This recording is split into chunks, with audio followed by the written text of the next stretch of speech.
ինչպես Դավիթ Համբարձումյանի մասով դատավարությունը օրինական ուժի մեջ չի մտել,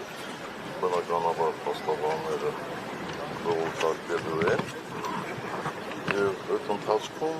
նա բոլոր իրավունքները պաշտպանում են, այնպես որ Դավիթ Համբարձումյանը մնալու է մեր տեխնացում impeachment-ի գործով որպես վարչապետի տեխնացու։ Պարոն Սարգսյան, դուք կարծում եք, որ Դավիթ Համբարձումյանին այդ գործընթացի պատճառով կալանավորեցին քաղաքական պատճառներով։ Ոչ միայն այդ գործընթացի, երկիր որոշման պատճառով։ Ես չգիտեմ, ես խնդրել եմ մեր Սարգսյանում իրավական հարցերով զբաղվողներին խնդրել տեսնել,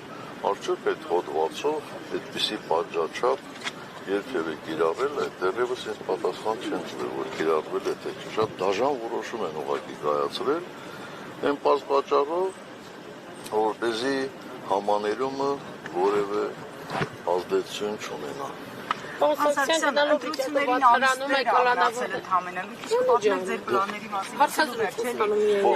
օրինակ դաշինքներ, չգիտեմ, ինչ տարբերակներ եք մտածում, որ Նիկոլ Փաշինյանի իշխանությանը կուղարկեք, օրինակ,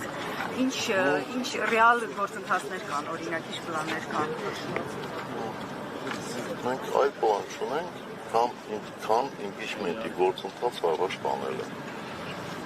Եթե ուրիշներ այլ պլաններ ունեն, այլ առաջարկություններ ունեն, մենք հաջորդով դա կլսենք։ Ինչ եք ասում։ Պարոն Սարգսյան, գնալով վիճակը երկրի կարծես վատանում է, եկեղեցու դեմ արշավել, կալանավորներ, քաղաքական